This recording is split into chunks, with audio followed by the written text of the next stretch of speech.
He listened to his audience and his gut and not the advertisers, and it's working. It's the Podcast Industry Report, Season 3, Episode 102. Who am I and what is this show? My name is Paul Colligan. I'm a big fan of the podcasting industry. This is a show about my passion. More than a decade of podcasting and podcast production under my belt. Author of a couple of #1 books at Amazon about the topics of podcasting and new media. And as a day job, I run a boutique podcasting consultancy for some amazing clients. You've heard many of them. This is the Podcast Industry Report, the show where we show you, the podcaster, how to reach more with your message, profit more from your content. We do that by understanding the industry that we are playing in. Season 3, the new focus is the podcast industry. I even changed the name of the show to the Podcast Industry Report. The big idea for this episode is that it's all about the listeners. And I've got a very special guest who kind of brings that all into perspective. So let's get to the guest. Hey everybody, it's Paul Colligan. I'm on the Skype line with John Lee Dumas. Now, he's not doing the international thing today. He's actually in Maine and it's raining hard. But how are you doing, buddy? Is that dousing the fire at all? Paul, just a little bit, but you know what? I'm on the call with you right now. I mean, how bad can life really be? See, you're good. You're good, but I'll take it and I'll forward a copy of this recording to my mom. So, leadership is the theme of Season 3. You are a leader in this industry, and I've chatted in past episodes about your leadership in this industry. First of all, thank you, buddy. You have shown us all what's possible. You have not only inspired us all, but outside of the rah, you've given us the numbers, the charts, the training, the leadership where others can replicate your success. So first of all, thank you. Well, Paul, I definitely do receive that. I mean, I love this industry with all of my heart. I love podcasting, and I do love the community, you know, for all of its flaws. I think we're a pretty good group of people, and I look forward to just seeing all of us grow. Awesome. So August 4, I get an email from you, now bulk email. And the topic is no more sponsors at the beginning of EO Fire. Yeah. And then you basically explained that, you know, the whole pre-roll thing, which is what the advertisers want, what the industry expects, what is quote unquote the standard for many, you're killing it. And you're not going to do it. Now, you're still going to have sponsors, but you're not going to do it at the beginning because the whole goal here is to bring people into the family, not, you know, douse them with ads if they ever get a chance to decide if they want to join. Give us a few, what was your thinking there? Big picture, then we'll go into specifics. All right, let's go big picture, which would be going back a little bit to 2012 when I launched the podcast, having no idea how I was ever going to monetize, if I was ever going to monetize. Fast forward 6 months, guess what? I still hadn't monetized. I was now in the middle of 2013, actually April to be specific, and I get approached by my first sponsorship opportunity with a company that since exploded, but at the time, they were only really representing a couple comedy shows, and I was going to be the first quote-unquote business show they were going to try, a company called The Midroll. And they have quite a story, actually. They've been acquired and this and that. It's been pretty interesting to see. But they came to me and said, hey, let's try some sponsors on your show. And I said, well, listen, you tell me how this works because I have no idea. And they said, well, listen, this is how it works. You can have really a maximum of 2 pre-rolls around 15 seconds at the beginning of your show. You can do 2 mid-rolls in the middle. If you want to throw a couple out-rolls at the end, you can, but nobody really wants to pay for those because blah, blah, blah. And I was like, okay, I don't really know what I'm doing, but I'm looking to monetize. I hope that my audience realizes they're getting free, valuable, and consistent content, and I'm busting my hump doing it. So I hope they realize that a couple sponsors is paying the bills, is keeping the lights on literally at that time. I mean, again, I had now gone 6 months without a dime coming in for the business, and it was all that I was doing. So we gave it a whirl. In April of 2013, had my first full month of full sponsors. The total dollar amount that came in from that month was $12,000, which blew my mind. I was like, I can't believe I can generate this much revenue just from sponsors, just on a podcast. Of course, the reason why the number was so high, Paul, is because you can multiply everything by 30 with my show because it's a daily show. So I wasn't making a ton per episode per sponsor, but multiplying it by 30, it was adding up to real money. And that's how my show remained for 3 years, 2013 into 14, into 15, into 16. And I always pretty much had, on probably 95% of those shows, 2 pre-rolls at the beginning with 15 seconds, 2 mid-rolls right before the lightning round, which the mid-roll in EO Fires, about the 70% mark. So it's not really the true middle of the show. And then every now and then I'd have some out rolls as well.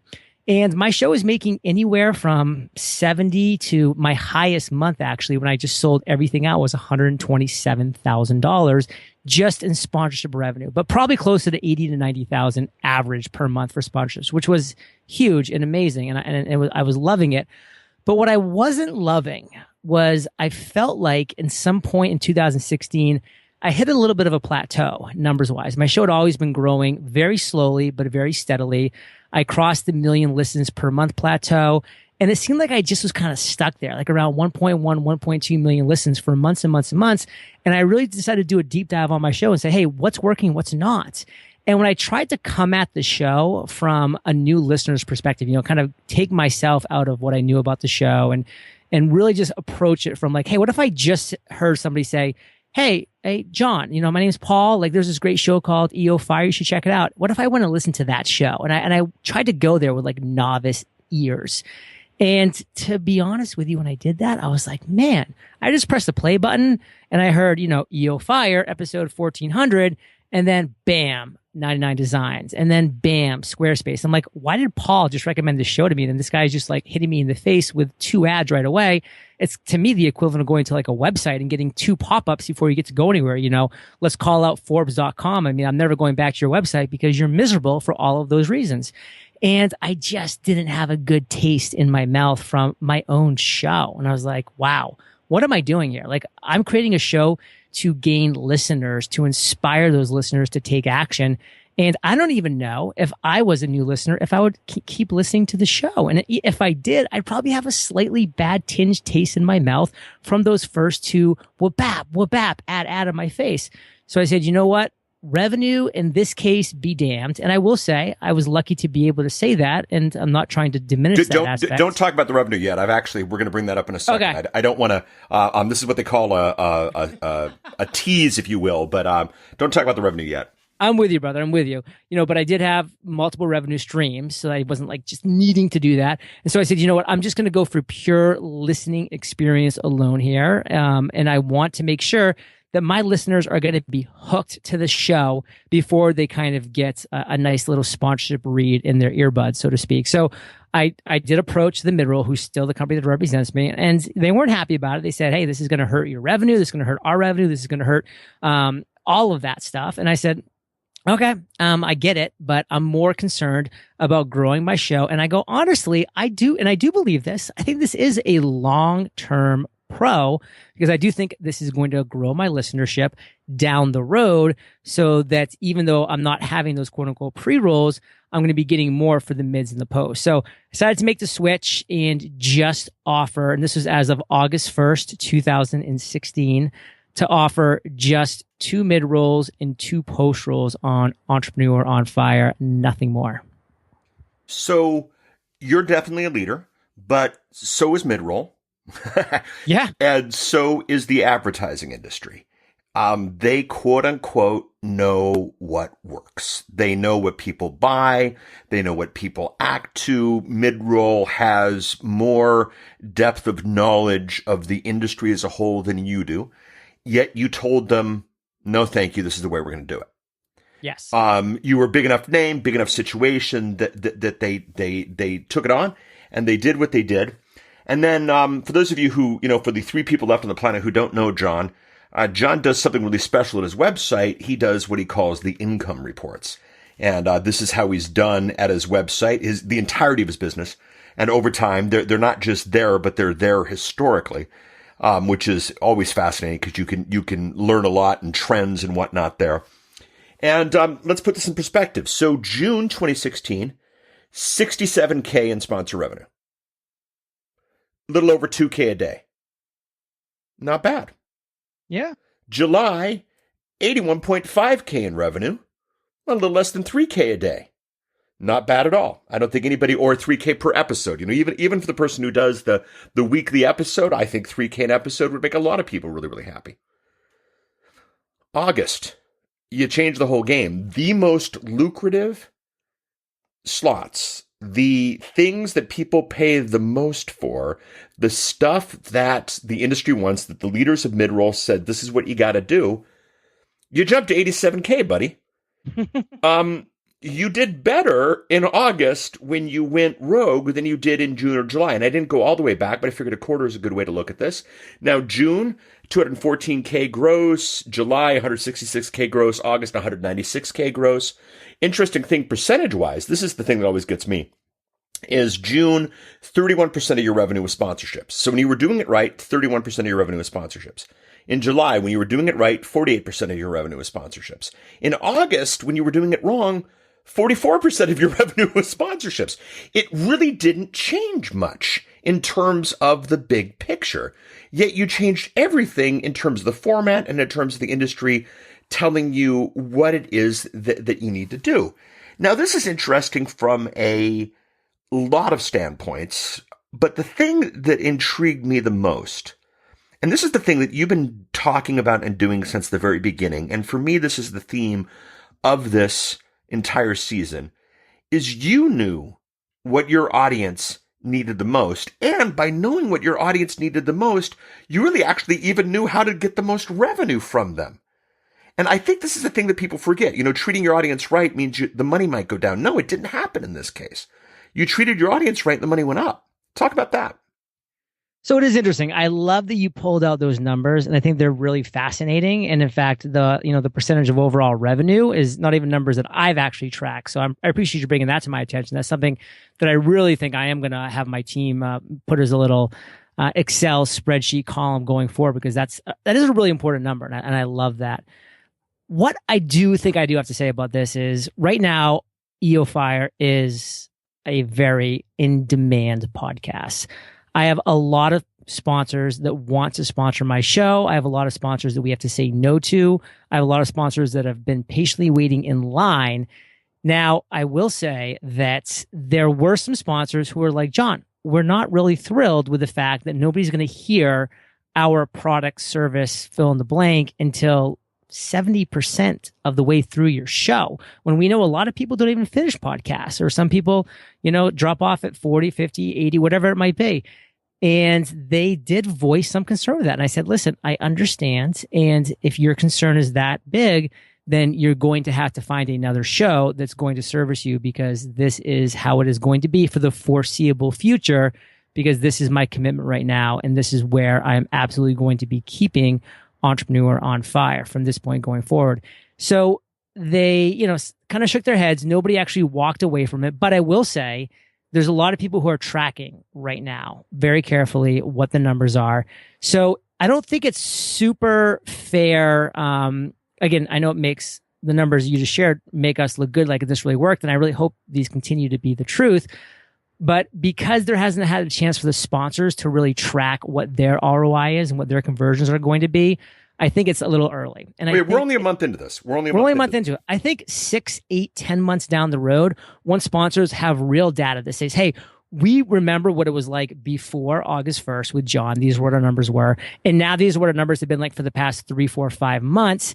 And if the ROIs don't match up, then they're going to really start saying, John, hey, we were hoping that this was going to work and it's just not. We're pulling. Or John, hey, this actually is still working. Like, let's stay friends. I'm obviously hoping for the latter, but I do think there's going to be a little bit of a time for these companies that realize if they pull out, they're losing their spot with EO Fire. And there's a truckload of people looking to fill in. Like, for instance, real quick side note, 99 Designs had like this management change like 4 or 5 months ago. And they said, hey, we're just going to put a pause on sponsorships for now for podcasts. And then a new company came in, Design Crowd, that does the exact same thing that 99 Designs does. And now 99 Designs has been trying to get back in for the last 2 or 3 months, and they can't, because this company, Design Crowd, is like, we're not giving up our spot. Why would we? Because we're crushing it right now with EO Fire. So that's an example of where I think companies are willing to take the chance.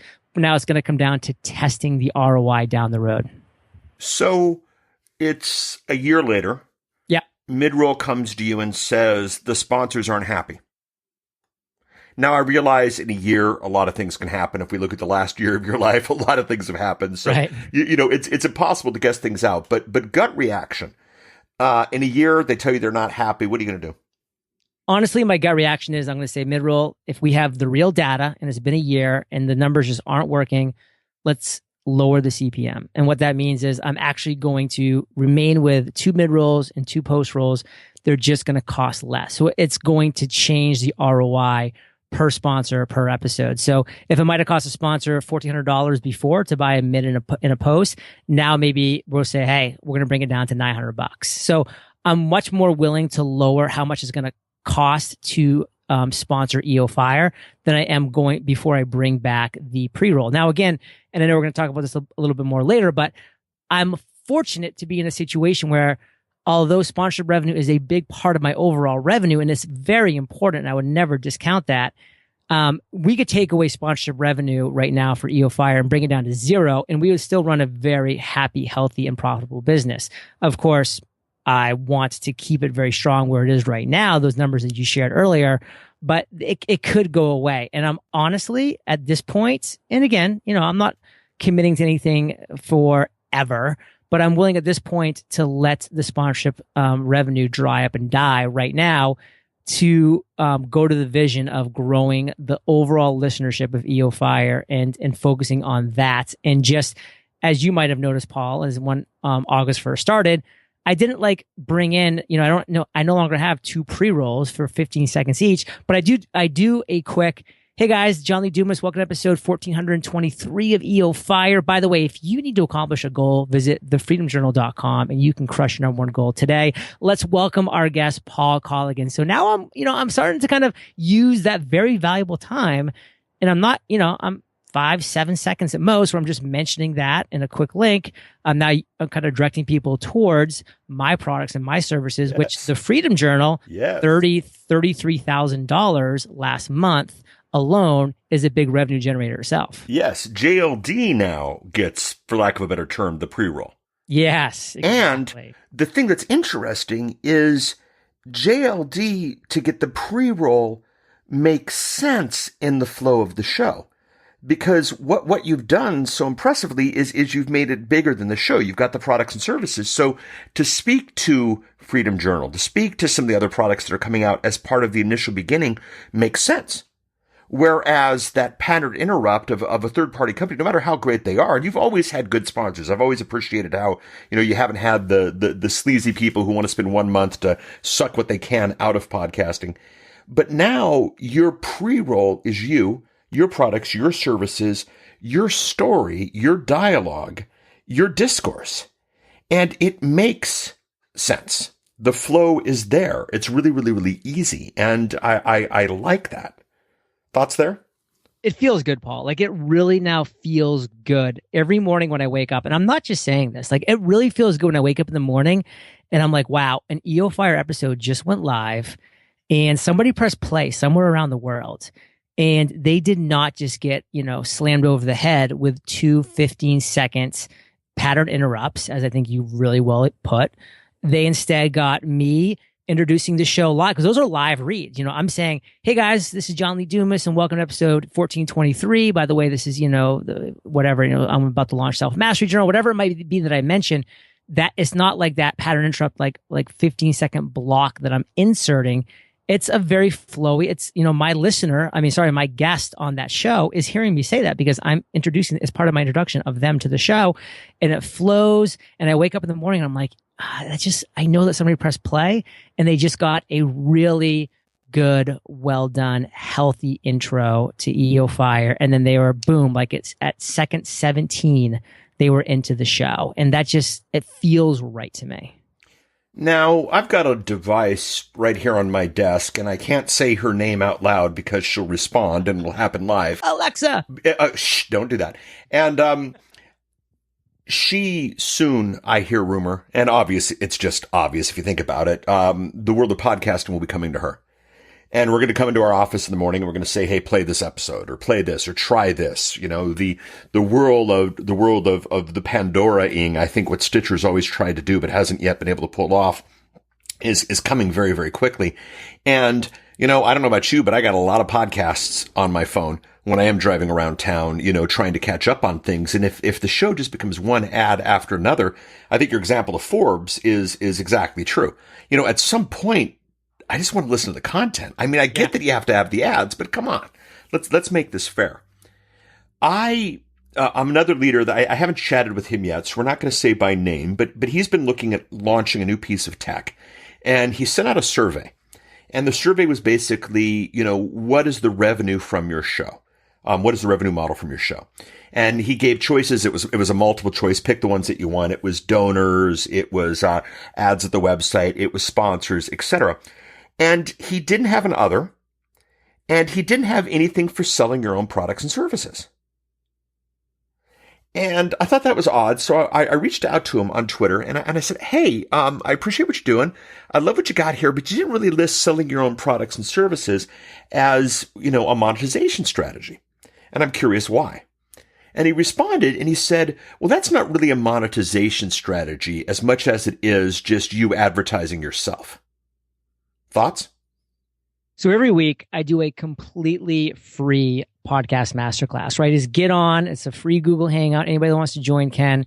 Typically we have between 100 to 200 people on, and I just go through an entire presentation on podcasting, how to create, grow, and monetize. When I get to the monetization section, I list my top 5 in ascending order. So I end with my favorites, and every single time that I end that monetization with my favorite, the favorite is creating your own product. And I go into a rant on it every single masterclass because I'm so passionate about it. I'm like, listen, when you create a podcast, you are creating free, valuable, and consistent content. What that turns into is you being able to build an audience around that free, valuable, and consistent content. Then you can ask that audience that you're building, what are you struggling with? And then they can come back to you with their pain points, their obstacles, their challenges, their struggles. And then you, the podcast host, the person that they know, like, and trust, the voice that's been in their head, hopefully for weeks and months and maybe even years, that voice of trust is going to create the solution for them in the form of a product or a service or potentially a community.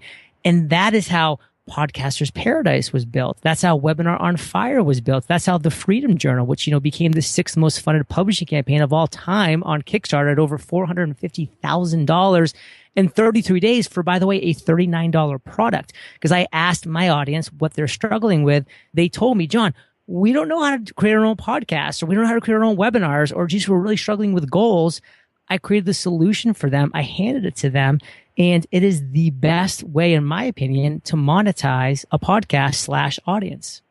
Now, you say that, and I've been preaching that. So, we both agree.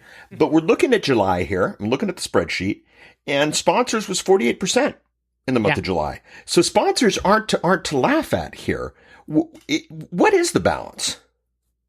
There's definitely a balance, because for me, if you can't first build the audience, then you really can never get to the point where you're going to have any kind of a balance. So if I hadn't had that 6 months of no revenue, of definitely no sponsors, building EO Fire, building Fire Nation as an audience, I never would have been able to get to the point of asking any semblance of people, what are you struggling with? So for me, there definitely was a balance where I said, listen, I know that I can put great products and services of other companies in front of Fire Nation if I can do it in a JLD kind of way, where it's in my own words and my own personality and the products and services that I believe in.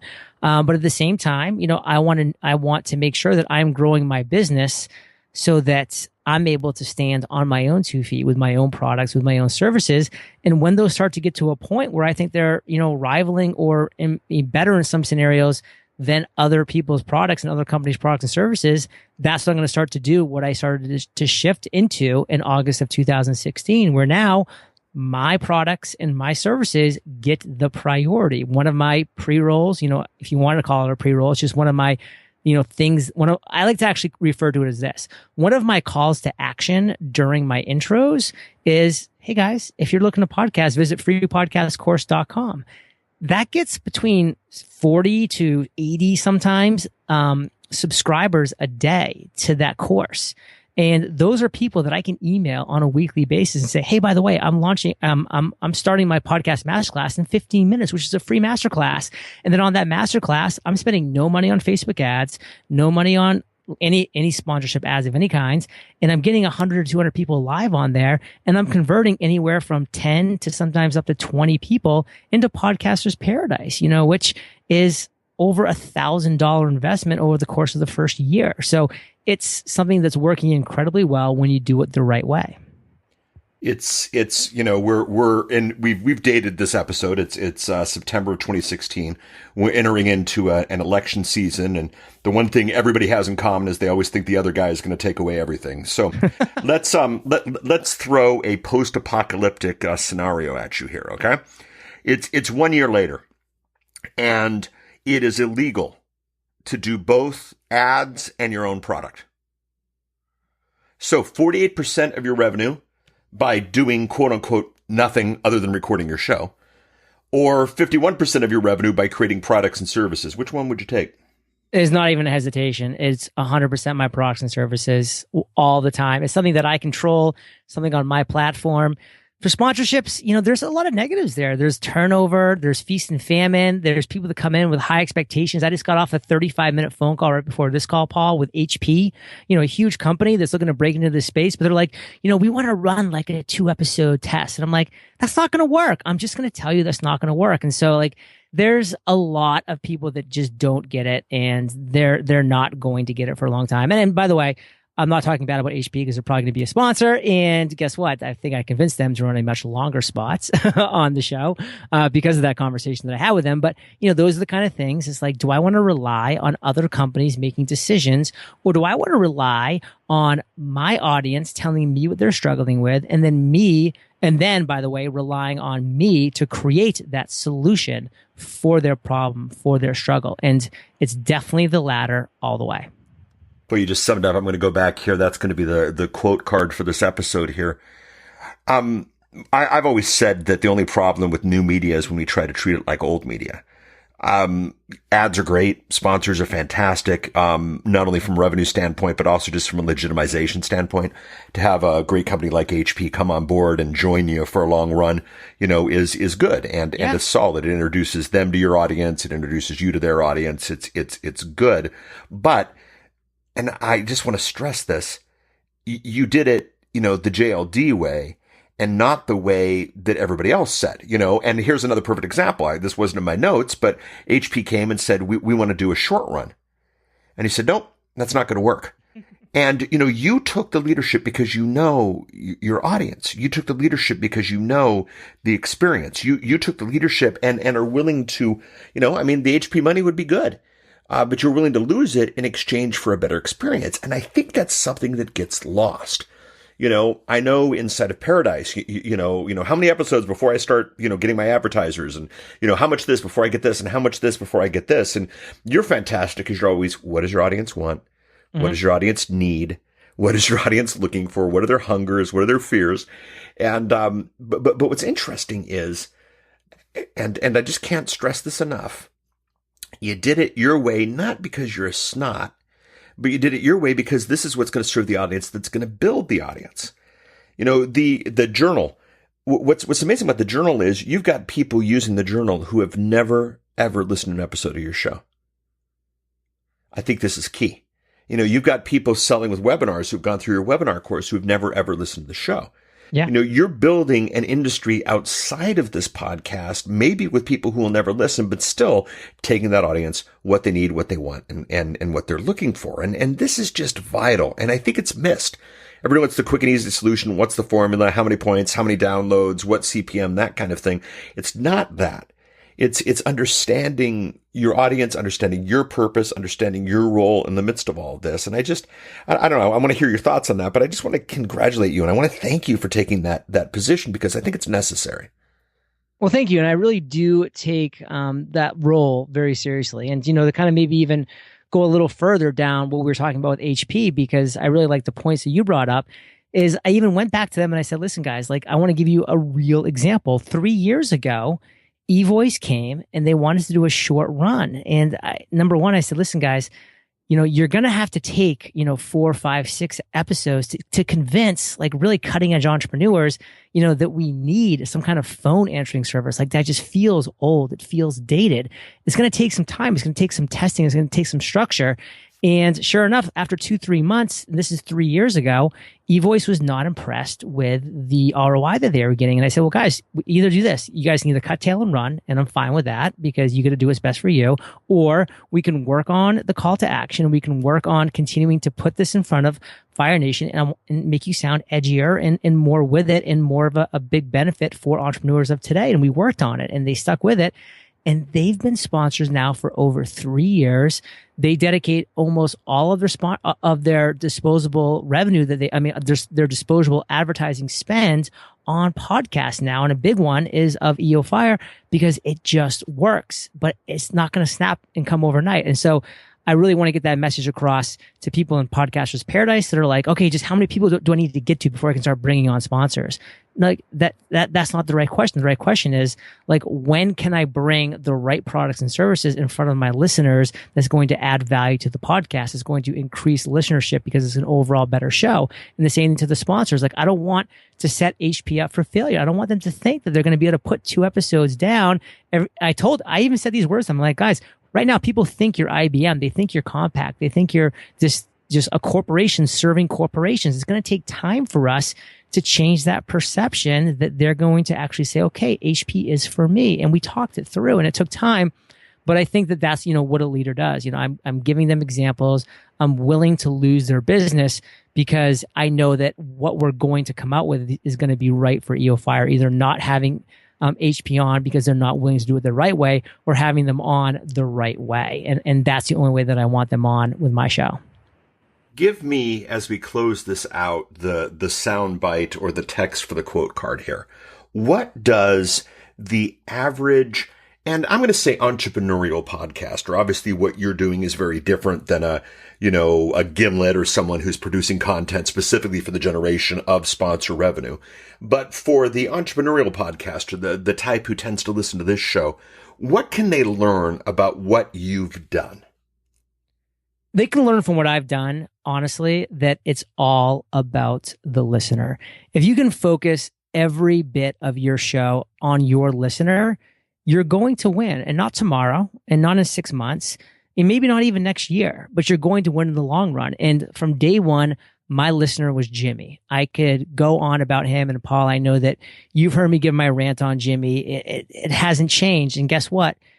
My focus hasn't changed either. When I really stepped back and realized back in August of 2016 that Jimmy was going to listen to my show for the first time and be like, I was like, wow, I need to recalculate here and recalibrate the show. And that's what I did.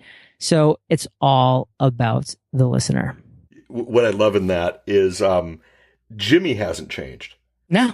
But everything else has. Yeah. And kudos for understanding who your audience was before you launched and not jumping around. Well, it's Jimmy, and in August it'll be Jane, and in December it'll be Frank, and in March it'll be Bob. You always had Jimmy. You always built this for Jimmy. And what was neat was Jimmy's needs. Jimmy didn't change, but Jimmy's needs did, and you built a show around it. And as a result, the profit is coming, the revenue is coming, and it's so much more exciting than a CPM ad war bid, for as many weeks as they'll take it before they leave and go to the next thing. You're building a real business here, not a shell game of ad dollars. And it's neat to see. And I just want those of you who are listening, those of you who love John dearly and respect what he's done, those of you who have put the word fire in your show and somehow jumped to, 7 episodes a week, all the way through to those who see you as a leader, to realize that this understanding and this embracing and this sometimes just kicking back in the hammock and pondering, your Jimmy is the future of this space. I think the initial question, how do I break through that level of 1 million listeners a month to something else? I think that's important. What are the holes in my show that are getting in the way? What are the issues that are preventing me from going to that next level? But it's all about Jimmy. It's all about what Jimmy needs. And John's here to lead us. So, John, I'm going to give you the final word, and then we'll close out, buddy. Well, I will take the final word here, and thank you for that, because you've really been focusing on a few what I think are very important numbers throughout this episode. And as I kind of tried to bring up, I think that those numbers are really important. And I think you and I probably really need to put on the calendar 8-10 months down the road, jump back on, and let's talk about the numbers at that point too, because that to me is really what's going to be telling when we actually have some hardcore data. And I'd love to come back on and chat with you because we always have such a blast. Something I will share at the end here is August was by far, and I do mean by far, my biggest download month ever. I had in July a little under 1.5 million listens on the show as per Libsyn. And in August, I did 2.1 million listens, which was my biggest listens month ever. And that's by a good percentage over my second biggest month, which was July. And I will say that September is going to be my second biggest month ever. It's not going to be as big as August, but it is going to outpace July pretty easily and will rest somewhere between 1.7 and 1.9 million, depending on how we finish the month. And I'm really hoping that this is because of the new format and people are now more excited to share the show because they're just like, hey, like, I don't want to share a show to somebody and then they get hit over the head with 2 ads right away because then I look like a jerk. And that's what I'm hoping. And that's my whole premise behind why I'm putting the listener first and the listening experience at the priority of everything that I do with EO Fire right now. Again, it's too early to tell. The data, it's too early, but 6, 7, 8 months from now, if I'm consistently seeing a growth where, again, I was for months plateaued, then I know that I will have made the right decision. So I love that you're a numbers guy, Paul. I'm a numbers guy. I think the listeners, you have to realize, always be analyzing your numbers to see what works and don't just make assumptions because that's, I think, the biggest mistake. So love chatting with you, Paul, as always. That was the one and only John Lee Dumas. Thank you, John, for doing the show. If you learned anything, get to know your audience, listen to your audience, know what's best for them, serve them. The revenue is there, and the revenue from that is bigger and better than traditional ad inserts. So you can do this.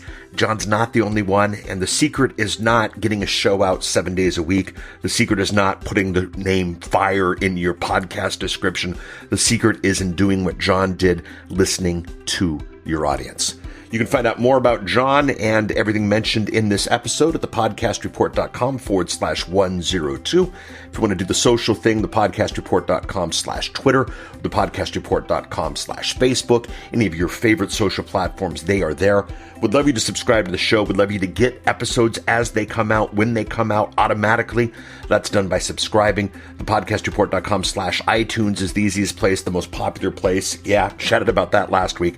But thepodcastreport.com/Stitcher, thepodcastreport.com/TuneIn, thepodcastreport.com/Google. They are all there. I don't care what platform you listen on. I just care that you listen and you learn how to reach more with your message, profit more from your content. Thank you so much for listening to the Podcast Report. We'll do this again next week.